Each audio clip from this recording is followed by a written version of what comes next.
Hi guys, welcome back to another episode of Soulful Feasts, bite-sized information to nourish your body, mind, and spirit. I'm your host, Stephanie Zubiri. And for those of you who are new to the podcast, welcome. I hope you find a safe space for anything and everything that goes through in your head, in your heart. Anyways, today I am actually trying out more new stuff. It seems to me that you guys really like the solo podcast episodes, so I'm really just putting myself out there. And here's a few things that I want to tell my younger self. And I think a lot of us can relate. They say as we get older, we're wiser. Youth is wasted on the young, that you're just a dumb kid. You don't know much when you're young. And, when you look backwards, you just have so much wisdom. But at the end of the day, our journeys are all our own. And it all unfolds in our own divine timing. So it is meant for us to not know what's going to happen, to not know the wisdom. It's for us to discover for ourselves. But perhaps if you discovered this podcast today, maybe there's something that you can uncover for yourself today. So I'm happy to be a part of your journey. When I was a kid, it was really funny because I'm the youngest of 5 children. And when I say youngest, like really baby of the family, my eldest brother is 61 now and I'm 40. So we're 21 years apart. And after that, I have a brother who's 60 years old now, a 55-year-old, and a sister who's like 53. And then me, I'm 40. So imagine I was 13 years younger than my youngest sibling. So it was almost like I was an only child, but I was also like Bida of the family. I was like the star, like baby. So like the youngest superstar, but also like only child. So I spent a lot of time alone, but then also a lot of time like being my mom's doll. And whenever they would have these like glamorous parties in the 80s, it's crazy to think that like 1984, like the 80s are actually 40 years ago. Parang in my head, it's only 20 years ago. But in the 80s, my parents would have these like crazy glamorous parties and people in their like dynasty outfits, like beaded and like shoulder pads. And they were all so glamorous with their teased Diana Ross hair. And they would call me to perform for their guests. And I was this little girl in like a little smocking dress. I don't know if any of you remember those dresses with the smocking, like the sort of embroidered thing here in front and the little poofy sleeves. And the poofy sleeves would like kind of pinch at my arm. But they were like super popular back then. And I would have like ribbons in my hair. And they would bring out this giant karaoke -1 speaker that was probably bigger than me and give me the microphone and ask me to sing Whitney Houston's The Greatest Love of All. So I still remember, I believe the children are our future. I don't know why they asked me to sing. I didn't sing particularly well, but it was like every time they had a party, it was my thing. I had to go up there and sing this Whitney Houston song. And it's funny because I loved Whitney Houston. I was like maybe like 5 or 6, and she was like my favorite at that time. And I would sing The Greatest Love of All. But my favorite song was I Want to Dance with Somebody, right? And every morning, my ate, my beloved Yaya Rowena, would like put the song Whitney Houston's I Want to Dance with Somebody on the radio, and I would wake up like singing and dancing to like Whitney Houston. And it was just, I was so happy and so vibrant and so carefree that it didn't matter if I was like asintonado in front of like a whole group of people. I would belt it out like, the greatest love of all. Like, oh my God, I would belt it out with no shame. In the mornings, I would dance with no shame, like wild abandon. And I was just so happy, joyful, and carefree.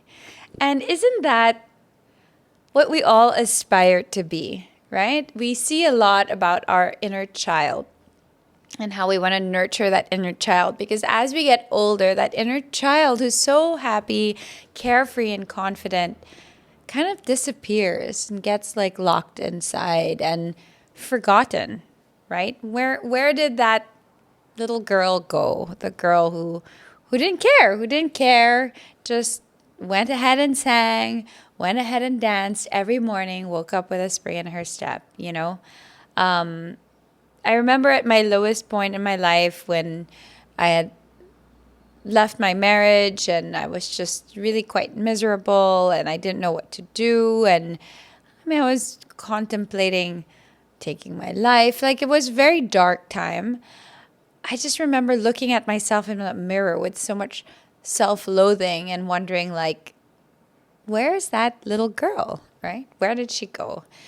So here's a little bit of a roadmap to finding yourself again, something that I kind of thought about, like if I would tell that kind of wayward self from 20 to 10 years ago, you know, in my 20s and 30s, which were like the most tumultuous time where you're just people pleasing and just taking on everybody's expectations of yourself and slowly becoming less and less of that essence as a child and more as something you don't recognize. Like I would stare at myself and be like, "Grr," like ugly faces in the mirror and be like, who is this person?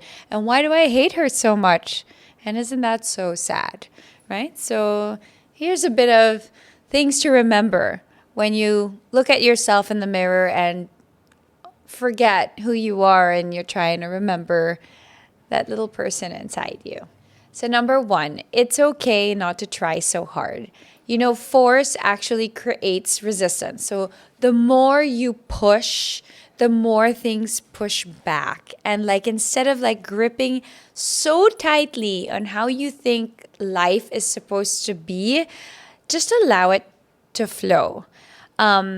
Remember to align with your values and just focus on what truly matters and then trust that everything else will fall into place.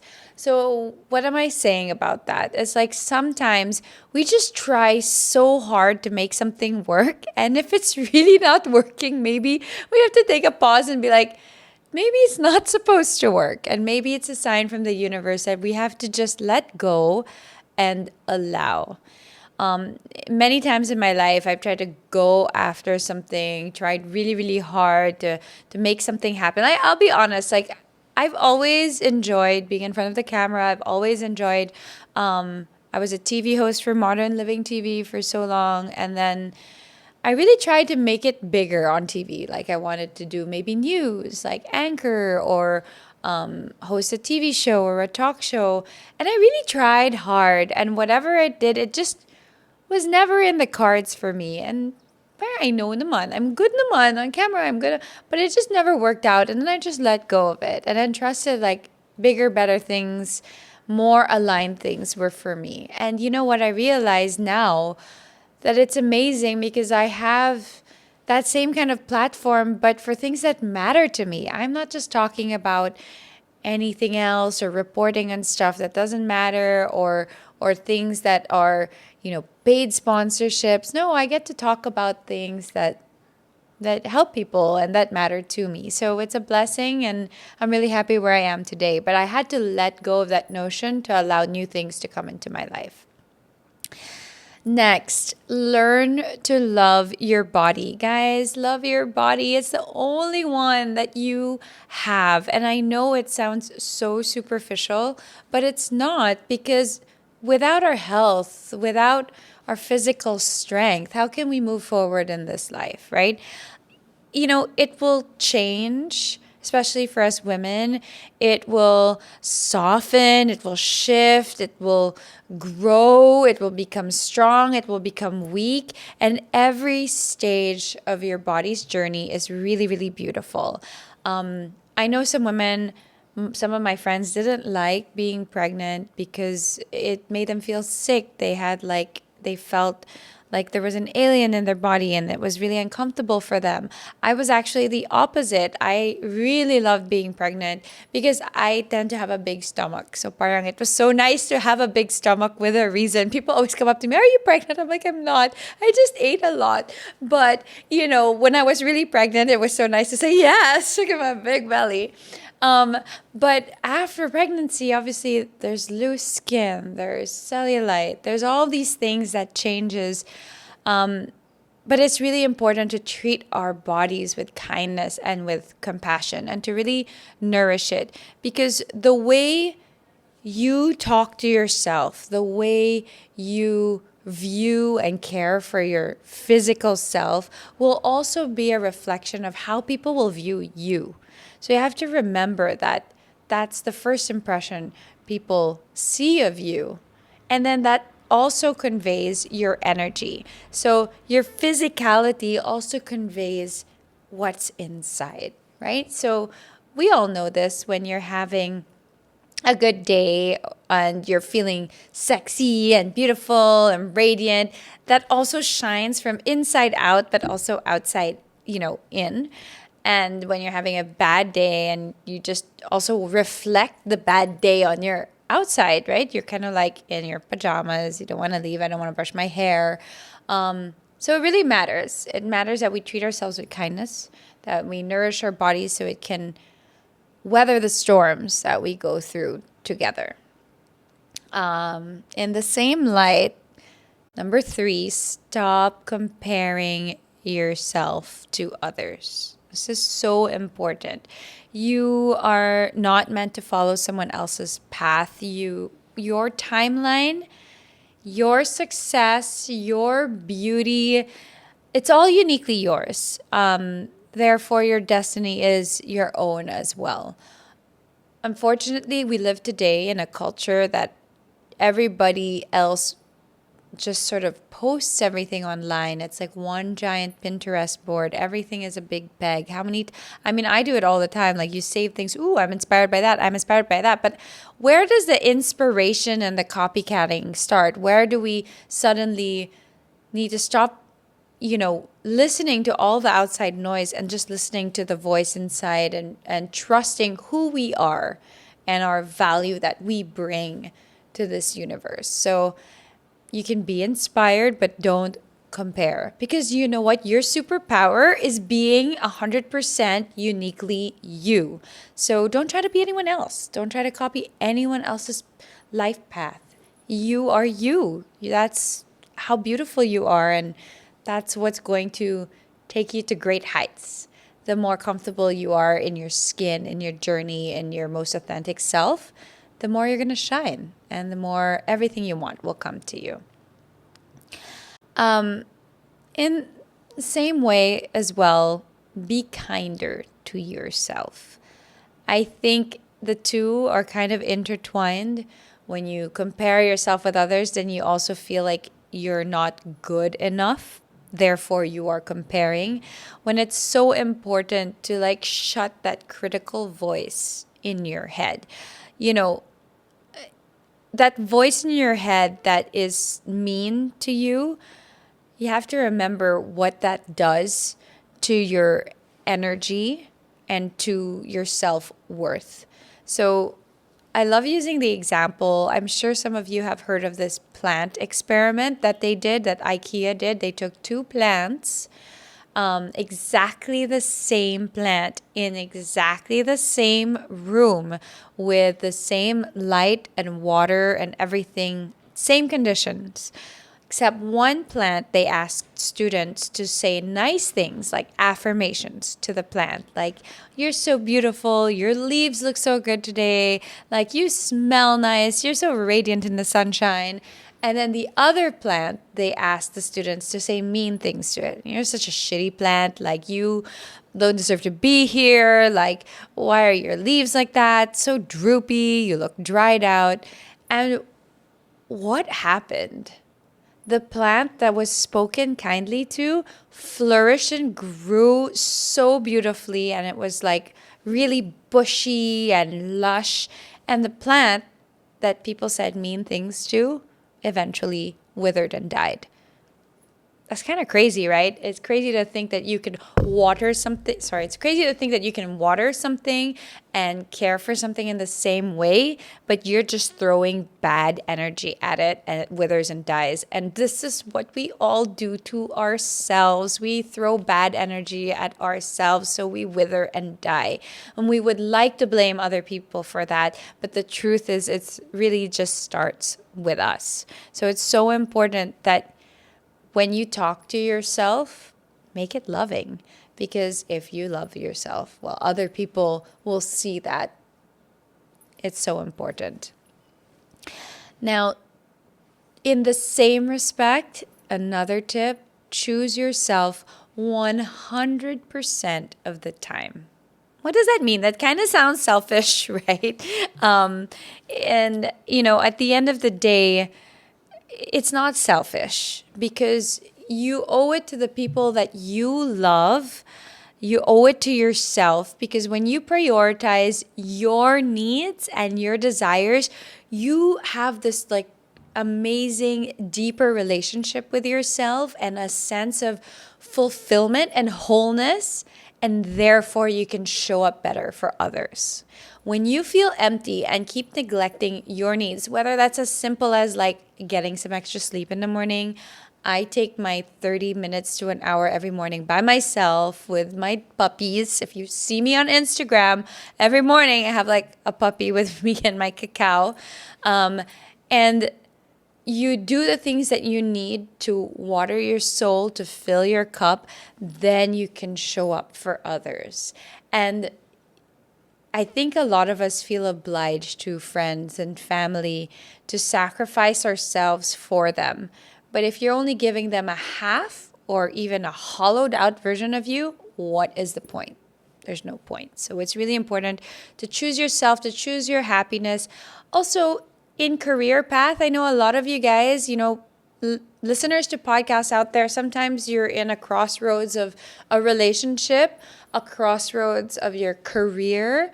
Perhaps you should consider really assessing the choices you have in front of you, and it'll start to become clear which is the choice that supports you, which is the choice that is choosing you, and which is the choice that is for others. Okay? And it's very careful and very clear because your heart will know it and your gut will know it. And if you have to over explain and defend the choices to yourself, then that means you're not choosing yourself, because it's got to be like all in. This is really what I would want to do in an ideal situation. This is how I want to move forward. And you have to trust that the universe, guys, has your back. They really do. It really does. Everything will fall into place. So choose yourself first, because when you are whole and happy, my gosh, what kind of love and radiance can you bring to everybody else? I always say this, never give up your power. So it's the same thing. It's so important to set your boundaries and not compromise your values. So, this happens over time. We give up our power little by little. If I'm going super personal here in my past relationship, I would always kind of organize myself so that I would make sure that whatever it is that my husband, my ex-husband at the time wanted happened. And I don't blame him, because not naman that he would ask me to do it. It's just I know that, okay, he prefers things this way. So even if it's not the way I want to do it, like, let's do it this way. And slowly over time, I would just choose less of myself and just give more and more power to him and his needs, to the point that it was done. Like, I just didn't have any more agency. I just found myself kind of powerless and stuck in a situation where I didn't recognize myself. It wasn't what I wanted to be or how I envisioned my life.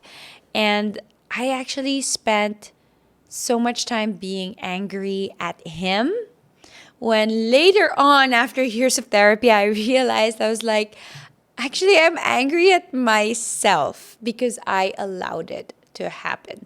And we see many situations like this, whether it's in relationships or even at work, where we just keep saying yes to things, like they call it scope creep.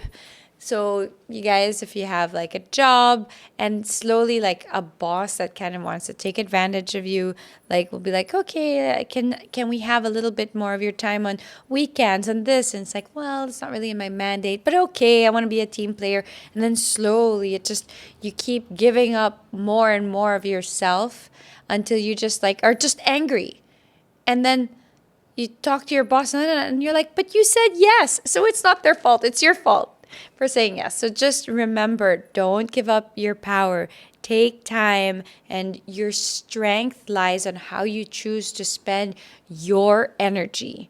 You have to protect your energy and your self-worth. So don't forget that energy is really so important. So really take all the steps that you can to protect it, because you can't be left depleted. It takes so long to recharge after. And no one can make you happy except you. Yes, mga mommies, not even your kids.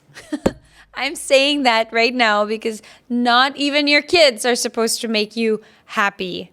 What kind of pressure? So hard for them to go and live their lives if you keep telling them, oh, you're my only source of joy and happiness. No, no. You have to make yourself happy. You get to define what brings you joy. Now, yes, being a mother and doing all your duties for your children can bring you joy, but the peace and happiness that's inner peace, one day your children are going to leave the home. They're going to be adults. They're going to have their own lives, and you have to let them. So what happens, right? So your happiness and your wholeness are entirely your responsibility. And it's so essential to understand that we're also not responsible for someone else's happiness. Yes, I know it's hard, but a lot of us feel like, number one, we sacrifice our happiness to make other people happy. It's not our responsibility. It's not our place. Who do we think we are that we can make somebody else happy? No, we can only make ourselves happy, and they have to make themselves happy. We're not here to heal others. We're here to heal ourselves. So it's kind of funny, right? Because I'm a Reiki practitioner and I do healing work. I prefer saying light work, and we do healing circles. But as someone who works in this field, I never say I'm healing you. No, I am helping you heal yourself. Maybe I can help bring insight. Maybe I can channel light and positive energy. But at the end of the day, it's up to you to work on yourself. It's up to you to find your inner peace.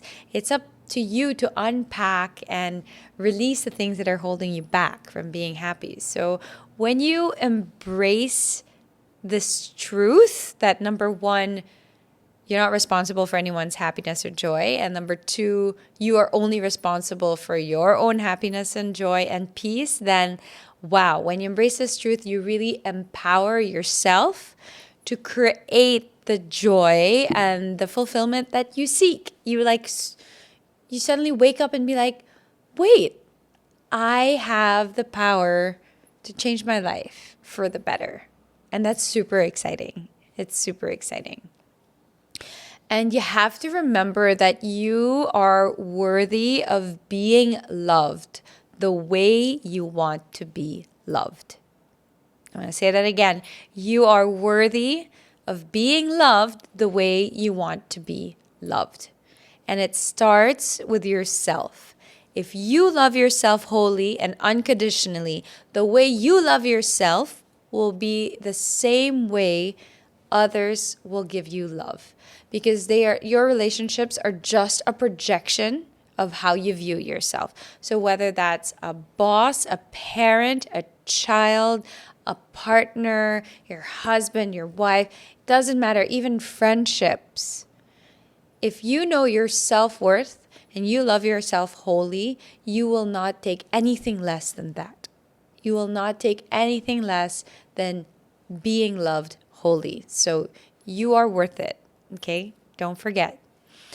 And lastly, you'll be okay. So really just trust it's all going to work out. I promise you. And sometimes it's really hard. Sometimes it's dark. Sometimes you don't know what's going to happen because we don't know what the future is going to bring. Sometimes it's falling apart, and you just have to trust that you're exactly where you need to be because there are lessons that need to be learned. And that you also need to trust that you have the capacity to rise to the challenge. You will never receive a challenge that you are not worthy of overcoming. So if you're going through a really tough day today, just trust that you will be okay. I really promise you that. And life is beautiful and messy, but it's still super beautiful because from the mess, from the pressure, from the heat, from the bowels of the earth that's like hard and hot, that's where diamonds are formed, right? So that's where the radiance comes, and everyone goes through that dark time. So just remember, it will be okay. You're not alone. We're all here for you. Oh, that's already a Michael Jackson song. Now am I going to sing, "You are not alone"? No, I should do a karaoke session. But at the end of the day, it's just part of it. And when things get dark, just remember that the only thing that is constant in life is change, is impermanence. So when things are dark, remember that the sun will shine again. It just does. It just does. Every night, the sky goes black, the moon comes out, and every morning the sun shines. So it's the same with your seasons in life. And if you trust that and you trust yourself and you just lead with love, it's all going to be okay. With that, I want you guys to please, again, we're not alone, we're a community. I want to hear from you. Please send us a comment. Please rate this podcast if you like it. Give me 5 stars. Can't do pala 10. 5 stars. And just keep going. Just keep going. One foot in front of the other. The sun will come back. The stars will shine. The moon will shine. It's never dark forever. And that was Soulful Feasts, bite-sized information to nourish your body, mind, and spirit. I hope this helped you in some way, and let us know how. Reach out to me on Instagram at Stephanie Zubiri, and reach out to us also at Soulful Feast. Again, drop us a comment and share this podcast with your friends. Have a great day.